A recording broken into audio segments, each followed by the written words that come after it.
o verso de número 1 até o versículo de número 10.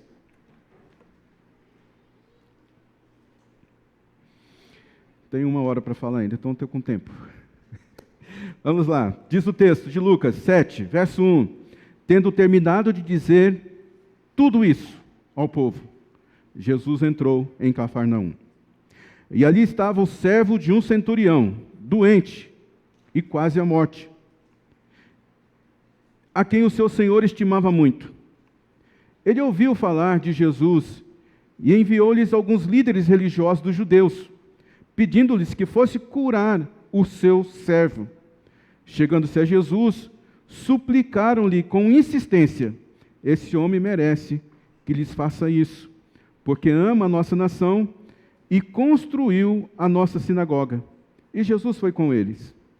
Já estava perto da casa, quando o centurião mandou amigos dizerem a Jesus: Senhor, não te incomodes, pois eu não mereço receber-te debaixo do meu teto.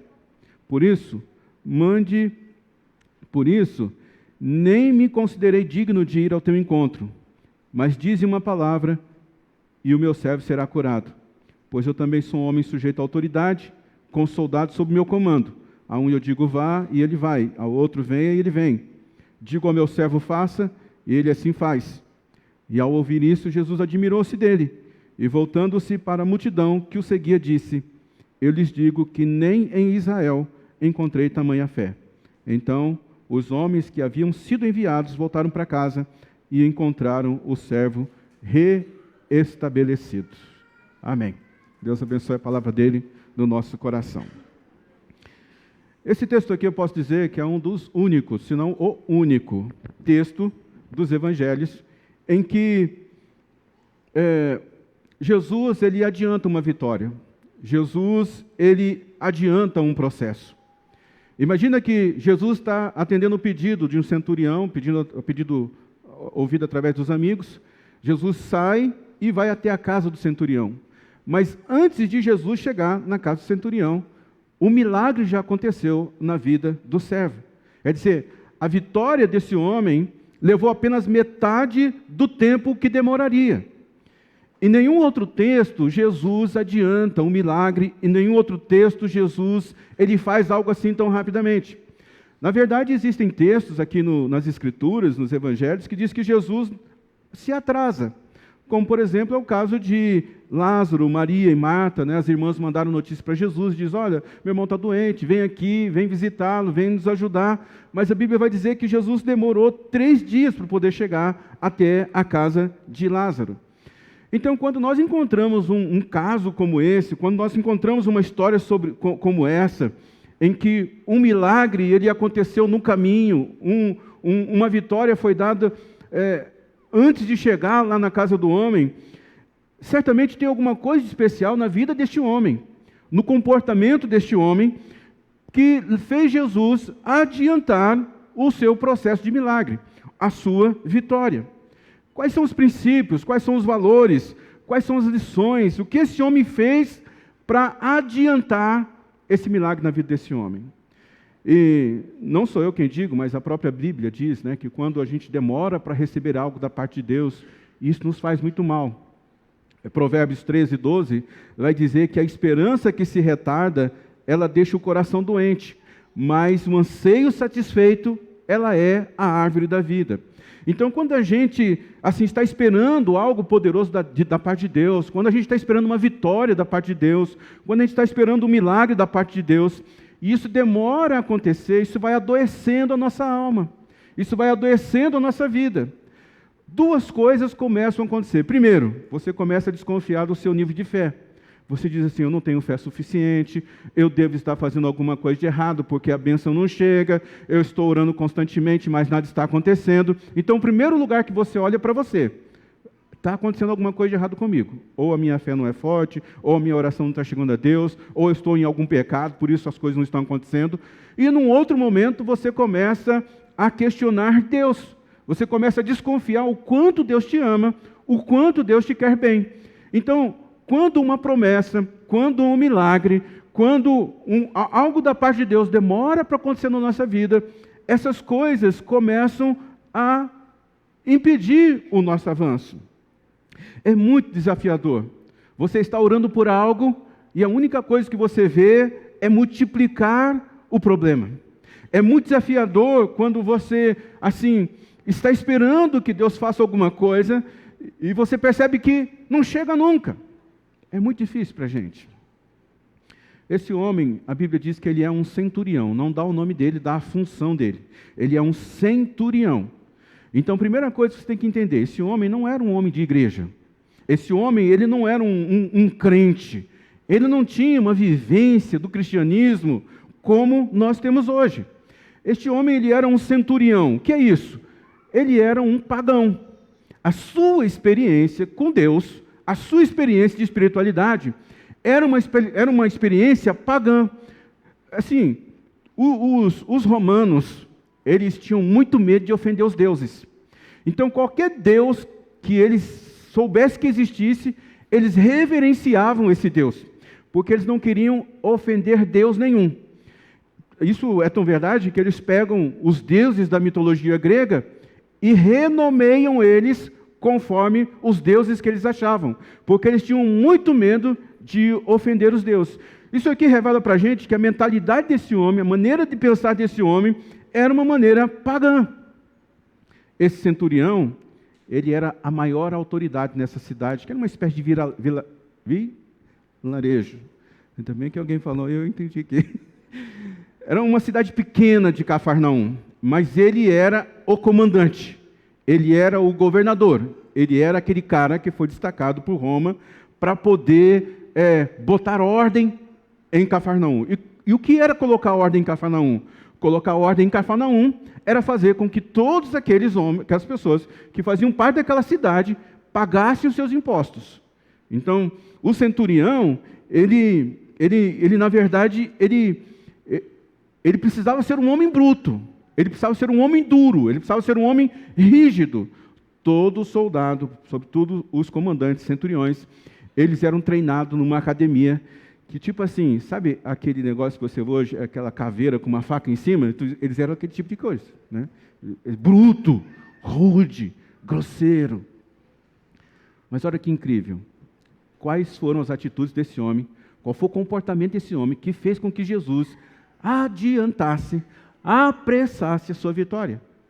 Qual foi o comportamento que esse homem teve que fez com que Jesus entregasse a bênção rapidamente?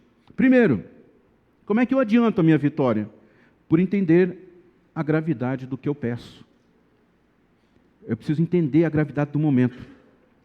A Bíblia mostra que esse homem estava com um problema dentro da sua própria casa. Qual era o problema? Ele tinha um servo.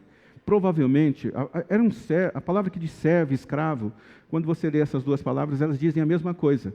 Uma hora você vai ler servo, outra hora você vai ler escravo, mas as duas nomenclaturas é uma coisa só. Ele era um escravo. Mas provavelmente esse centurião desenvolveu um amor por esse escravo. Ele desenvolveu um sentimento por esse escravo, então agora ele tem um problema urgentíssimo dentro de casa. O seu servo está doente, está morrendo. E se a gente não consegue entender assim, a urgência do nosso pedido, se a gente não consegue entender a gravidade do nosso pedido, não vai adiantar. Jesus não vai adiantar a nossa vitória.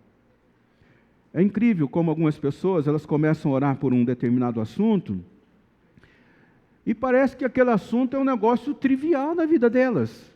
Não existe uma intensidade de urgência.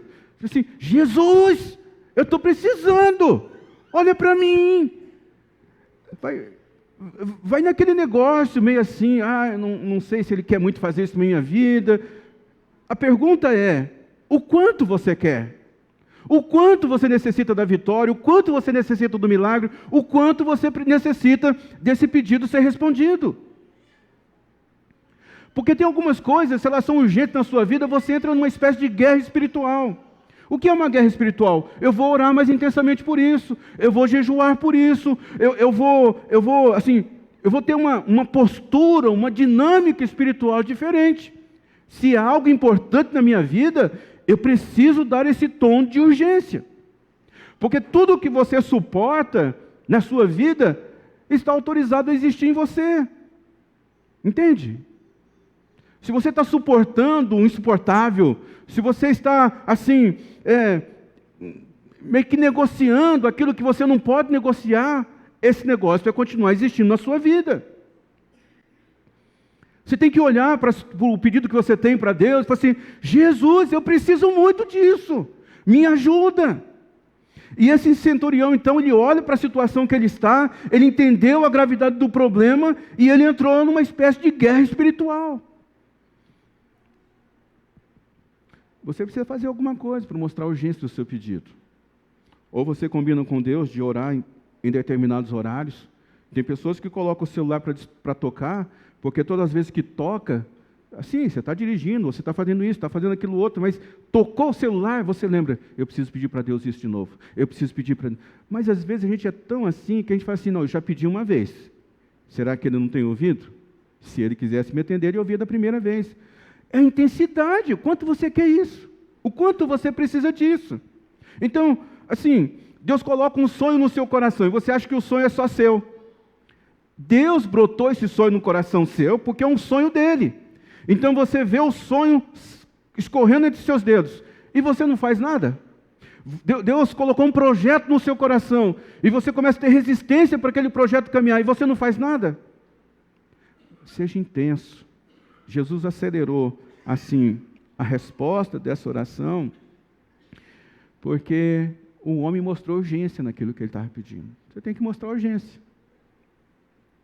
Eu decidi já há muito tempo atrás que eu não vou ter uma vida ordinária. Isso aqui não é um palavrão, não é um xingamento, não. Ordinária quer dizer assim, tudo dentro do quadradinho. Uma vez um cara chegou aqui visitar, um pastor, e de repente ele está até me ouvindo agora, que quase todo domingo ele acompanha o nosso culto. Eu falei assim, pastor, está tudo certinho em você, assim, nem o seu cabelo fica torto, parece que é tudo certinho na sua vida. Eu deixei o cabelo crescer. É tipo assim, eu quero viver coisas extraordinárias, então eu não vou ficar dentro daquele negocinho ali. Sabe quando você tem essa ira santa, é quando você tem essa revolta divina, que você, não, Deus, esse negócio não pode estar acontecendo, você não pode aceitar o inaceitável, você não pode suportar o que é insuportável, coloque a situação diante de Deus, o quanto você quer. Segundo, como é que eu adianto a minha vitória? Por entender a agenda de Jesus. A Bíblia diz que esse centurião ouviu falar que Jesus estava chegando em Cafarnaum.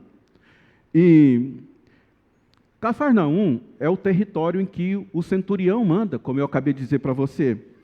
Ele era tipo assim o governador, ele era a autoridade máxima, ele sabia tudo o que estava acontecendo ali naquela cidadezinha. E ele então fica sabendo que Jesus atravessou ali o mar, chegou até a praia, começou a interagir com as pessoas. Ele ficou sabendo que Jesus passaria por ali. E olha como é importante, para a gente poder acelerar a nossa vitória, a gente entender a agenda de Deus. Assim, onde é que Deus está abençoando? Como é que Deus está fazendo? Qual é a vida que Deus está abençoando? Qual é o ambiente que Deus está abençoando? Você tem que correr para lá. Você tem que entrar no fluxo da agenda de Jesus. Você até pode falar assim, mas eu não sei nem o que Jesus está fazendo. É verdade. Mas você pode perguntar ao Espírito Santo de Deus. Espírito Santo de Deus, onde é que o Senhor está trabalhando agora? O que o Senhor está fazendo agora? Porque eu quero me juntar à sua agenda. E quando você faz isso, Jesus, ele acelera a sua vitória, ele acelera o seu milagre, ele acelera a sua bênção. Jesus está num tempo de aceleração, irmãos. Não sei se você percebeu, mas quantas pessoas têm aceitado Jesus? Isso aqui é de uma maneira geral. Assim, a gente às vezes só olha para os problemas que o mundo tem revelado. A escuridão, na verdade, ela está crescendo, mas muito mais o poder de Deus. Tem pessoas de todos os ambientes da sociedade se convertendo, aceitando Jesus. Isso aqui revela uma urgência de Deus para com esse mundo. E você pode acelerar a sua vitória se você compreender onde é que está a mão de Deus, onde Deus está agindo. Esse é o comportamento daquele centurião.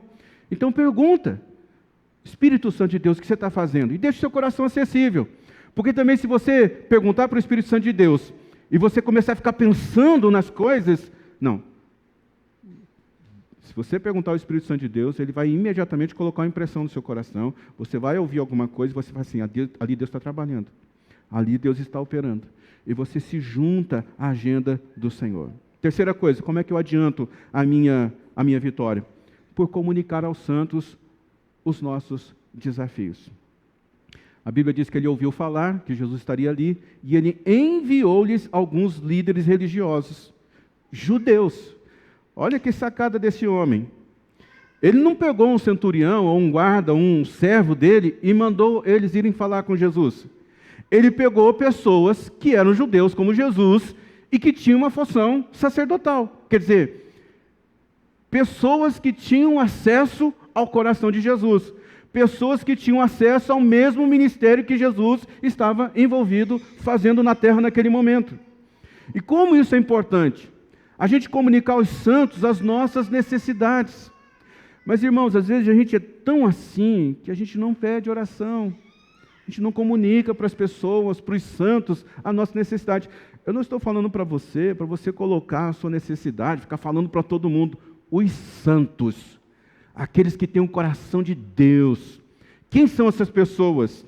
Uma pessoa que tem uma vida santa, um intercessor, uma mulher de oração, um homem de oração. São essas pessoas que você deve compartilhar. Parceiros de oração. Quando você faz uma oração sozinho, e Jesus orienta você a fazer isso, diz assim, olha, fecha a porta do seu quarto, vai em secreto, tudo mais. Esse aqui tem um nível de recompensa.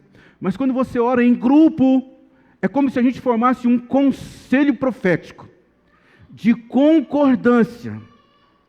Eu caminho com alguns pastores aqui da cidade, e vez por outra eu ligo para eles e falo assim, cara, eu estou precisando de alguém para concordar com a minha vitória. Você pode me ajudar em oração nisso? Você precisa encontrar alguém que concorde com a sua bênção, concorde com a sua vitória, concorde com o seu pedido diante de Deus. A Bíblia vai falando isso, né? Que onde estiver 2 ou 3 ali ele estará, e ele diz que se concordarem, Deus executa. Então nós precisamos desse nível de concordância, não tenha vergonha de pedir. Olha os pedidos que nós apresentamos aqui. Não consigo ficar apresentando todos os pedidos aqui no domingo, mas a gente tem espaços onde esses pedidos são encaminhados e as pessoas são colocadas diante de Deus. Para a sua vitória ser acelerada, você só precisa de um amigo que concorde com a sua vitória, de um amigo que concorde com a sua bênção, de um intercessor que diga assim, eu concordo com essa vitória, eu concordo com esse pedido. Então, e olha só, né? Esse centurião é um cara bruto, é um cara rude, desumano o cara é. Ele é cruel, ele é duro, mas ele fala assim, eu preciso de ajuda. Porque, irmãos, por mais que a gente chega naquele lugar onde você diz assim, eu não preciso de ninguém, vai chegar um momento em que você vai ter que, assim, ó, não dá mais, eu preciso de ajuda. Achei tão bonito você, Letícia, publicado no grupo sobre a sua parente. Não quero te expor. A Letícia escreveu lá assim, gente, eu não sou de ficar pedindo aqui. Aliás, acho que essa é a primeira vez. Mas me ajuda em oração. Minha parente está na UTI, está muito mal. Irmãos, começou a ouvir um movimento de oração e no outro dia a mulher foi para o quarto. Tipo assim, olha, fale das suas necessidades aos santos. Você precisa de alguém que concorde com a sua vitória. Você precisa de alguém que concorde com a sua bênção. Quem sabe a sua vitória atrasada não seja um despertamento para você encontrar amizades espirituais. Cole em alguém que ora. Cole em alguém que é mais próximo, tem um coração mais próximo de Deus do que você. Por exemplo, nós vamos fazer essa campanha de 21 dias de adoração. E é isso.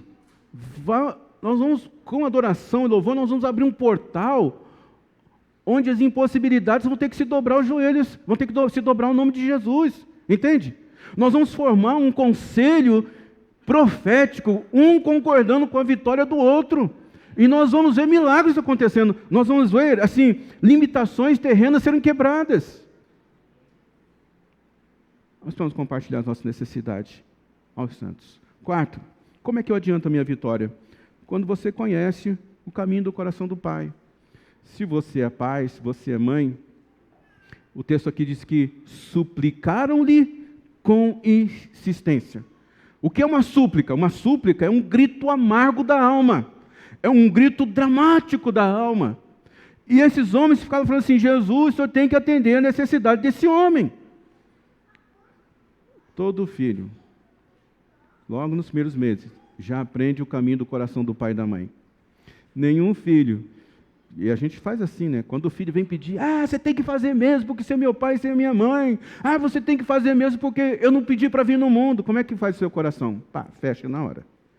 Mas se o filho chega lá assim: paizinho, mãezinha, eu sei que você está passando por um momento difícil, mas eu estou tanto querendo esse tênis, e o camarada vai acessando o seu coração, vai acessando o seu cartão de crédito, que quando você vê, o cartão de crédito pulou de mão, foi para a mão dele.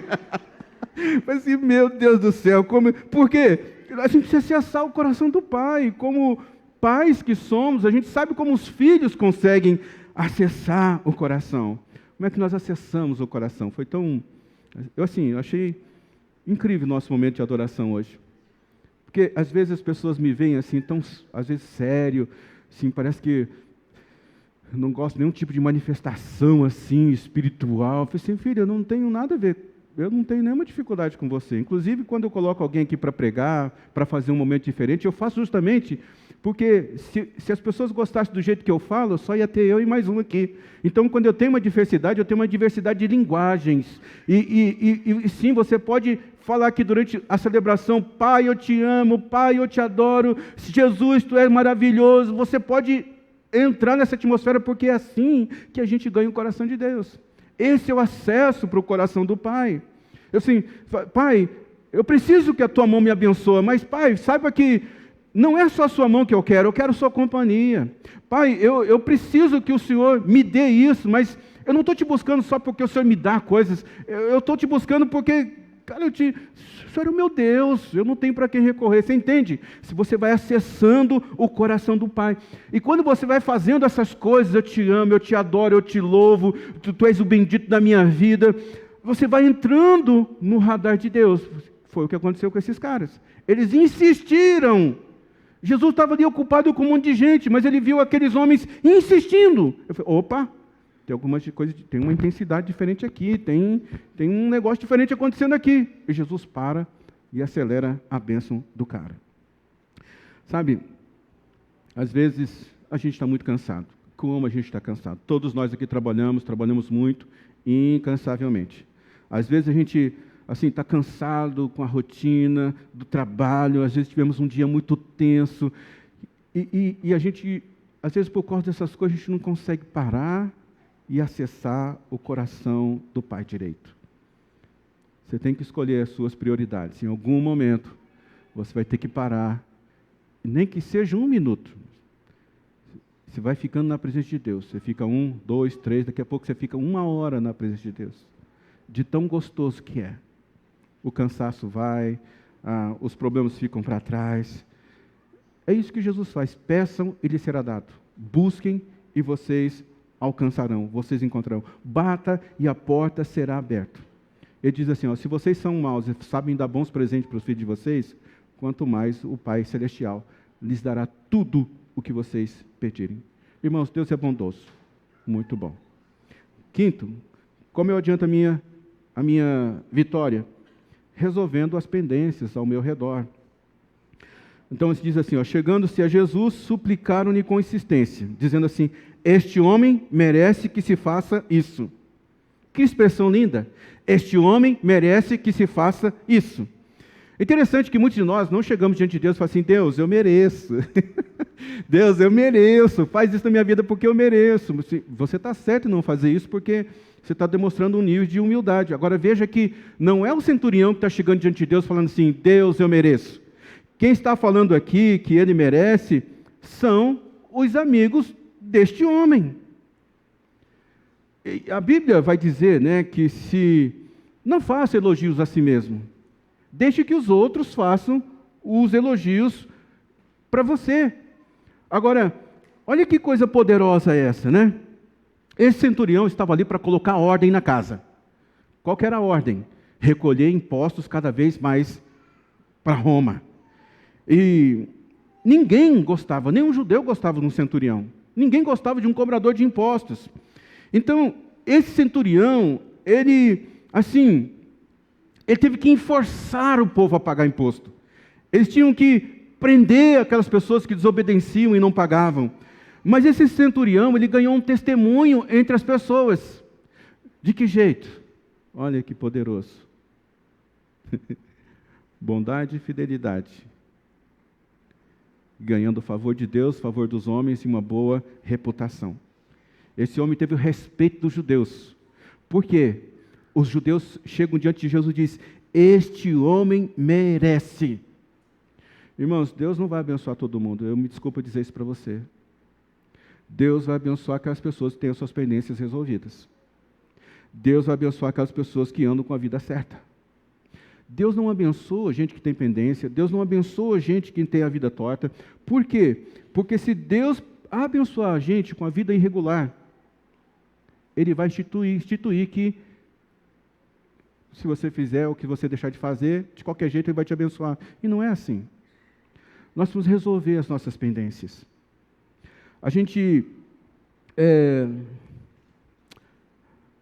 Esses homens chegaram diante de Jesus e gritaram praticamente: este homem merece.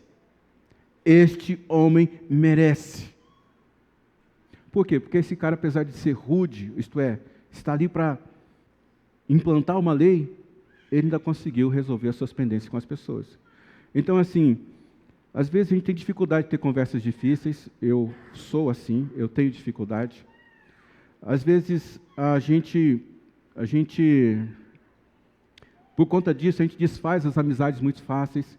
Por conta disso, a gente não tem casal que não conversa um com o outro já há muito tempo. Não vou pedir para você levantar a mão, porque você vai ficar constrangido. Mas isso é verdade. Tem irmãos que não estão conversando com irmãos dentro da própria casa. Tem que resolver as pendências. Tem que haver um confronto em amor.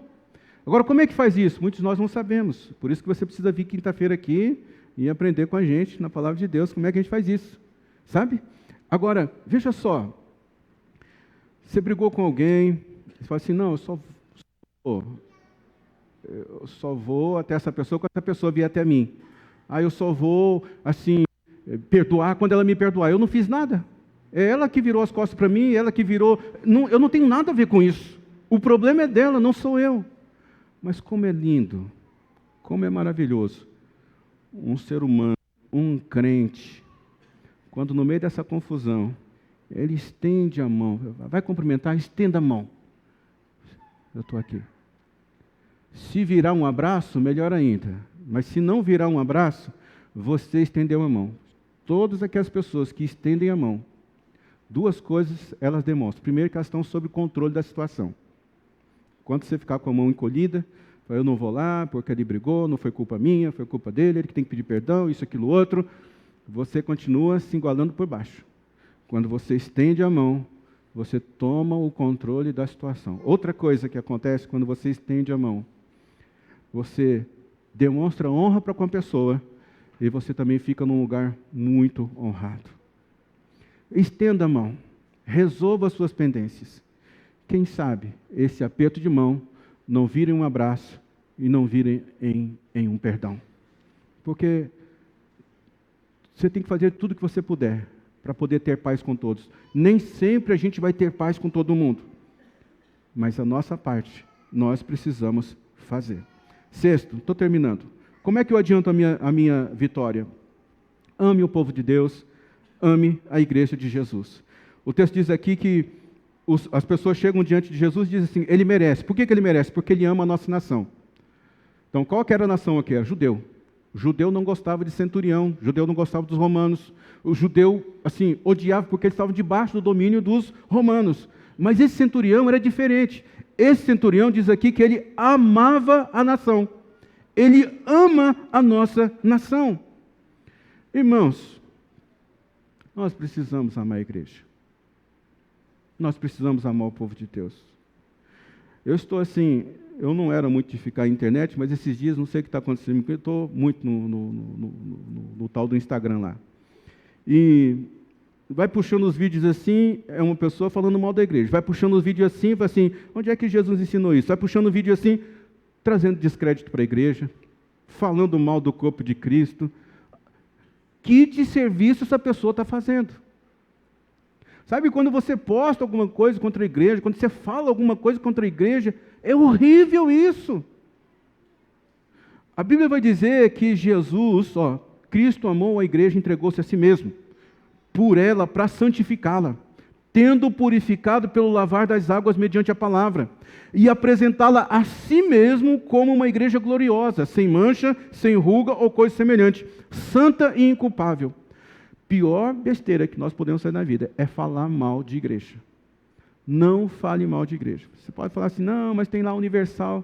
Para. Ah, mas tem o pastor do chapelão. Para.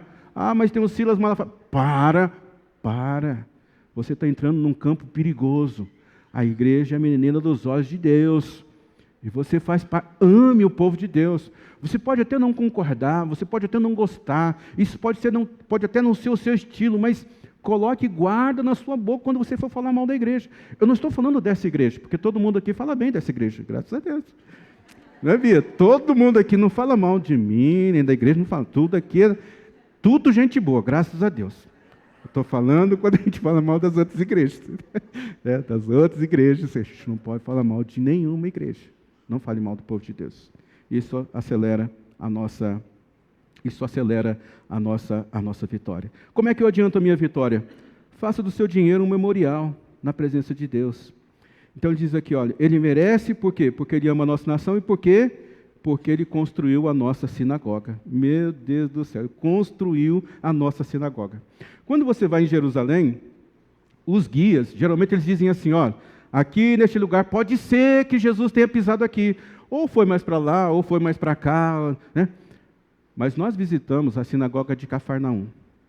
E ali é o seguinte, Jesus pisou naquele lugar. Porque quando você vai a Israel visitar a sinagoga de Cafarnaum, é a sinagoga que esse centurião construiu. Maravilhoso isso, gente. Quando eu estava preparando essa mensagem, que assim, a gente vai empregando nosso dinheiro nas coisas de Deus. E a gente não sabe onde isso vai parar. O que eu quero dizer, como é que Deus vai se mover? Quando eu estava preparando essa mensagem, eu me lembrei que há 26 anos atrás, nós, na cidade lá de Guararapes, a primeira igreja batista de Guararapes que eu participava, nós fizemos uma campanha de levantamento de recursos, e nós participamos dessa campanha de levantamento de recursos para mandar um casal lá da igreja para PIB de Sertãozinho, naquela época que nós tínhamos o Circo da Esperança.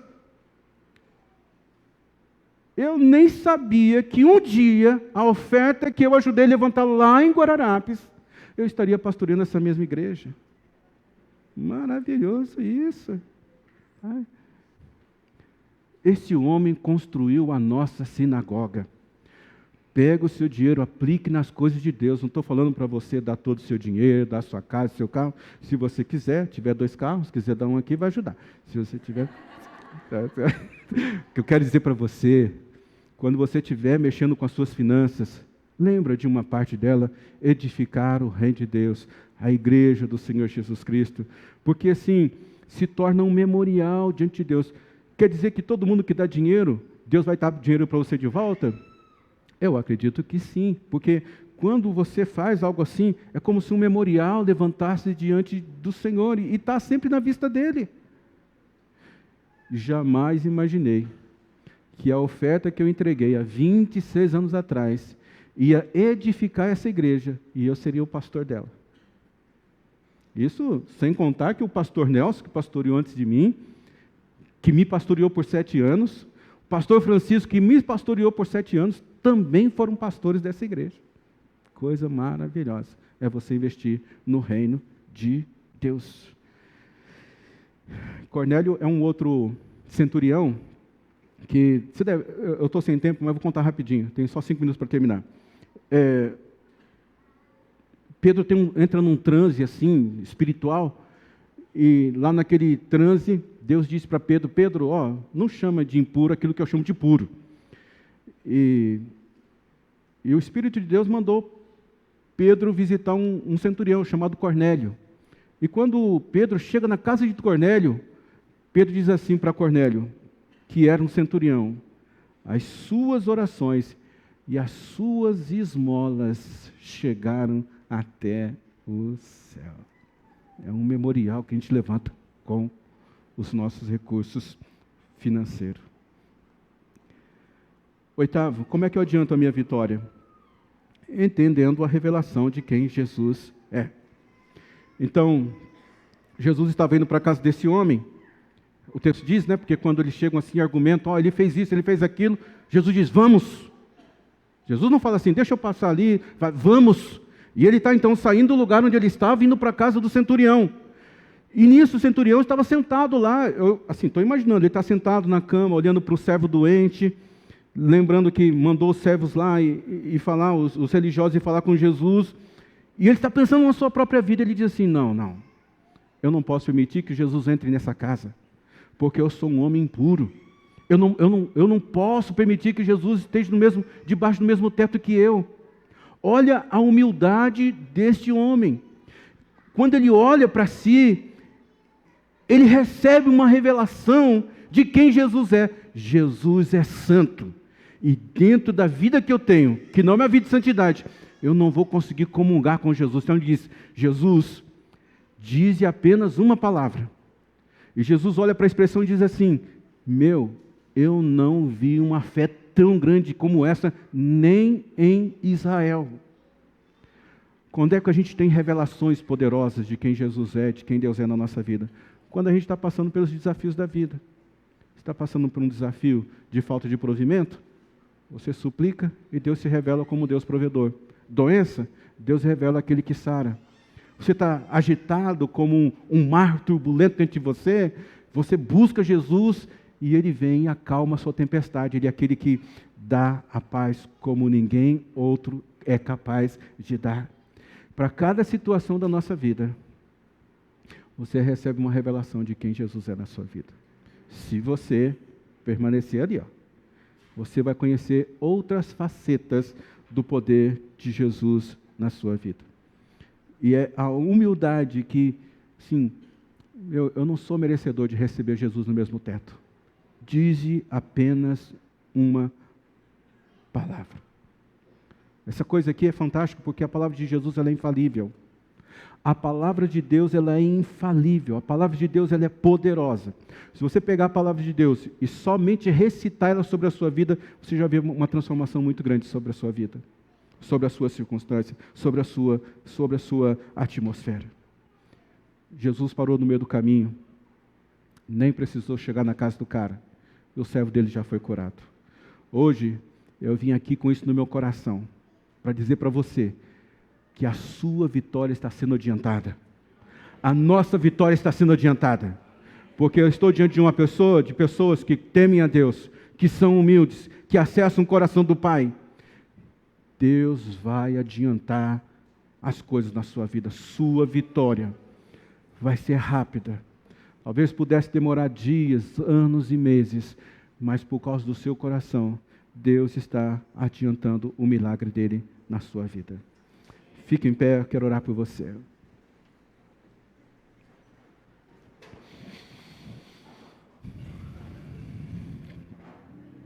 Feche os seus olhos por um instante. Deus conhece o nosso coração. Aliás, o coração do homem é uma terra que somente um homem e Deus conhece. Tem cantos da sua vida aí que, se você for casado, se você tiver um bom amigo, as pessoas não conhecem, porque somente você e Deus conhecem. E Deus vai abençoar esses princípios na sua vida. E você vai obter a sua vitória, você vai obter a sua bênção. Há um adiantamento de milagres hoje. Porque você tem uma história com Deus, você já tem uma caminhada com Deus, você já tem uma vida com Deus. Sabe, você vai ver Deus mexendo nesses desafios pessoais que você tem. Você vai ver Deus respondendo a esses desafios pessoais que você tem. A tua vitória está sendo adiantada no meio do caminho. Obrigado, Deus, por tua boa e perfeita palavra. ela me abençoou nesse tempo. Ela nos abençoou nessa noite. Adianta, Senhor. Apressa aquilo que o teu povo precisa. Aquilo que eles derem a determinada atenção de urgência. Porque sim, Deus, eles são pessoas que têm o Senhor na vida deles. Eles te temem. Eles te adoram. O Senhor é o Senhor da vida deles. Que a sua semana seja uma semana de vitórias rápidas, guardadas por Deus, onde quer que você for. Sua família seja guardada, você seja protegido. Que o homem mau não chegue perto da sua vida. E que as enfermidades, as calamidades não cheguem perto da sua casa. E você tenha, assim, o favor de Deus, o favor dos homens e a reputação de alguém que caminha com Deus aqui nessa terra. Deus te abençoe. Eu oro em nome de Jesus. Amém.